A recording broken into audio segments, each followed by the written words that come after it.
আজকে নৌকা দিয়ে মাছ ধরার দৃশ্যটাও আপনারা দেখতে পেলেন, খুবই চমৎকার।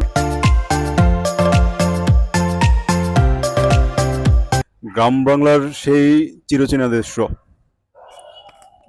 গ্রাম বাংলার ঐতিহ্য এখনো হারিয়ে যায়নি, টিকে আছে বাংলার বুকে। অসম্ভব অসম্ভব সুন্দর লাগতেছে দৃশ্যটা।